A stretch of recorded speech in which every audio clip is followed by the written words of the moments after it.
I'd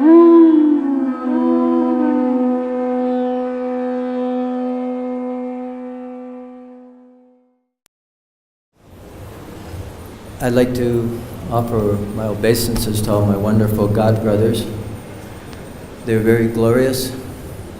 They've taken shelter at Srila Prabhupada's lotus feet.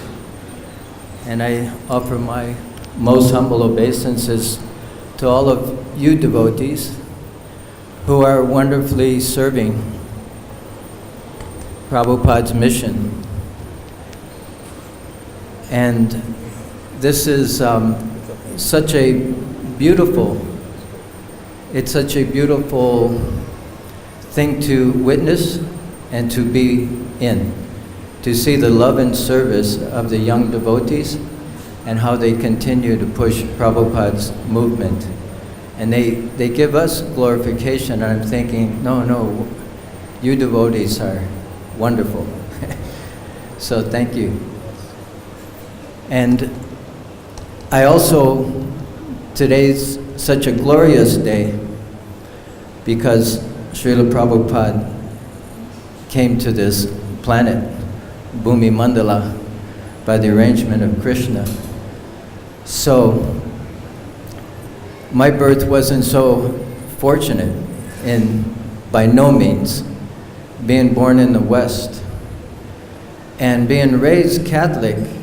We have some idea that Jesus is Lord and He's a pure devotee of God and we should serve and love Him. And I would look at some of our, priests, and they were the example. And I saw one particular priest at one of my friend's wedding. He got married right out of high school. And so the priest came. And during this time, it was just before college days. And I was questioning, Catholicism, and when you go to high school, you forget what you were raised for 8 years with. So I asked my priest at this wedding, and he happened to be drinking and smoking. And I thought, well, he's just doing that to kind of, solidify himself with the younger men here so that we don't lose our spirituality. And so I asked him, Father, who is God? What does He look like? Where does He live? And what does He do all day? And he said, no one knows. No one has seen Him. He's a spirit. And I felt that after being a priest for so long, to have an answer like that, it left me feeling, no, there's more.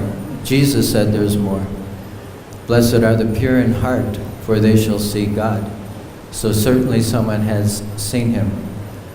So that made me pursue an inner search.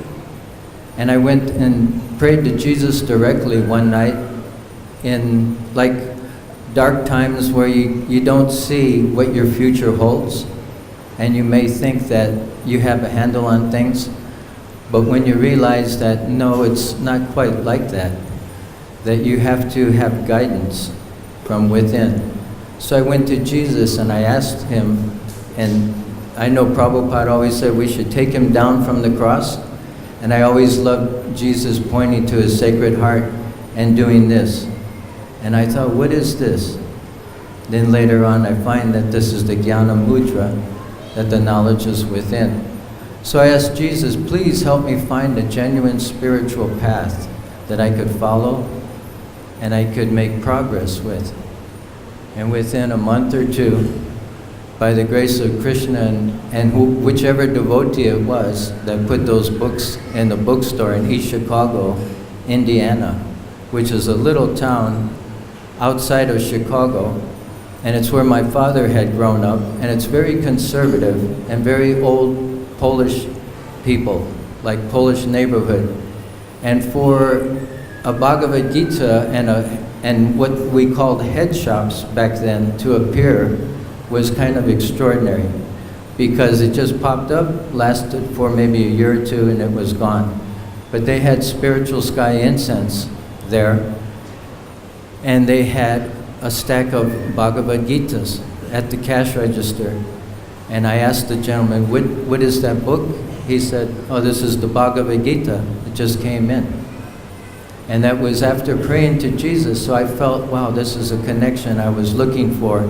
And I took that Bhagavad-Gita as it is home and opened it up and saw that beautiful picture of Srila Prabhupada with those deep, moistened eyes of love of Krishna. And I thought, wow, this person is experiencing something on such a high level, I have to find out more. And then when you read Prabhupada's books and you see the process of purification, of not understanding in the beginning, but then the more you hear, the more you try to understand, then it starts to become cleansed. Your intelligence becomes clean. Your mind becomes more perceptive. And then it starts to get revealed. So, as I pursued a little further, it took another year. And I took the classic, hippie van trip with two of my friends to Canada. And during that time, I saw Krishna working. And we were doing things that we shouldn't have, which a lot of people during that time were smoking, like intoxication, and hash oil. So during that time, I just kept the Bhagavad-Gita to myself and would read it. But when we got pulled over and by this one plainclothes police officer who was a Canadian mounted royal policeman, he had been noticing our van and our plates, and we're from Indiana. And so he decided, let me check these guys out. And then he said, I need some ID. Please step outside. So we had to follow him because he had our only means to get back in the US. And then he said, I need to search your vehicle. So at that time I stepped out and I could even see that there was something there that could easily be found on the shelf in the Volkswagen bus. But I started chanting in my mind, Hare Krishna, Hare Krishna, Krishna Krishna, Hare Rama. And I said, dear Lord Krishna, if you're really God, please don't let me get busted. I don't want to disappoint my mother. I was actually thinking of my mother and causing her pain. And I watched the man go right past it, and at the same time the person in the back goes, aha, what's this? He had found a pipe in my other friend's bag and he said, there's nothing in there. That was given to me at a party. And so the other person gave up his search and he came back there. And they looked more and they said, okay, you guys get the heck out of here. We don't want to see you again. And that little bit of interaction right there, my faith was increased. And I thought, wow, Krishna is really God. It's amazing. And so Srila Prabhupada was showing me along the way and revealing himself also. So the Bhagavad-Gita took on more meaning. So when I finally visited the temple in Portland, Oregon, I had been reading for some time. I had the Radha Krishna Temple album, and that beautiful photograph on the back of that album, with underneath it, it said, we humbly request you to please chant the Hare Krishna Maha Mantra, and your life will be sublime. And I looked at Srila Prabhupada's picture, and he had this beautiful smile.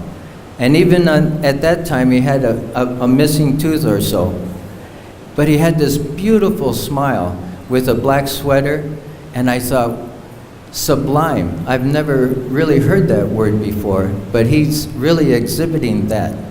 And so I would offer fruits and granola to the Radha Krishna Temple album, And then I visited the Portland Temple. And you all know the wonderful Rich Basi, Dina Bandhu? Well, he was my first temple president. So he was in the backyard, in the garden, as I was walking up to the temple, and he's watering the garden. And we just say, Hare Krishna, you know. And I walked in and stepped in, and one Mataji, she was the wife of Mahi Bharta. Her name was Shikandi. And she said, this is a very spiritual place. And I said, yes, I know. And I saw how this was all Srila Prabhupada's mercy. And Srila Prabhupada himself, being raised as a pure devotee by his father, you know, questioned everything. And he had such a pure mind and consciousness. But the one time he said no, we were actually happy that he said no. Because his friend had to convince him and drag him to go see Srila Bhaktisiddhanta Saraswati Thakur. And when that happened, this mission had started. Because in Prabhupada's heart, when he accepted Bhaktisiddhanta's words and heard from him, they were embedded. And he was so pure in character and his devotion that he would act on that no matter how long it took. So we are the benefit, we have received the benefit of his conviction and his pure love for his Guru. And when you look at our situation in the West, we were saying no to Catholicism and no to so many bad leaders and teachers and impersonalists. When we met Srila Prabhupada, we all said yes. This is Krishna's pure devotee, no doubt. Prabhupada exhibited all those qualities untouched by matter, no tinge. And the love and the compassion that he had for the most fallen. Like some of you Prabhus give us, you know, glories, and I say, well, Prabhupada came to, you know, to save the most fallen first. Because in the Vedic standard, the principle, we would be considered malecha, yavana, because we're not following. But this is the mercy of Srila Prabhupada. He's like the mercy incarnation of Lord Nityananda. He gives freely, without discrimination, because of his compassion and his deep love for his Guru, and wanting everyone to come and taste the love for Krishna. And the highest principle is going to the lowest. And it's coming because Srila Prabhupada took Lord Chaitanya and has brought it all over the world and has drowned the world in the Sankirtan movement. And so, by the grace of Srila Prabhupada, Lord Nityananda, Lord Chaitanya, one could understand the highest, even though he's coming from the lowest. And so this is a miraculous thing. So Prabhupada would say, this is my magic. Look, I have changed the hippies into happies. So we should try to continue, and whatever we can in our heart, to imbibe this mood of compassion, to serve the Vaishnavas, and to please the Guru, and then show compassion and distribute the mercy to others in the form of the knowledge, the books, and in our personal example. Try to rectify and purify ourselves as much as possible and work on it every day with enthusiasm and patience, tolerance and determination. And always keep Srila Prabhupada in our mind and in our heart. And truly we will be successful. It's guaranteed, because Srila Prabhupada is so merciful. All glories to Srila Prabhupada's divine grace. Jai. All glories. Hare Krishna.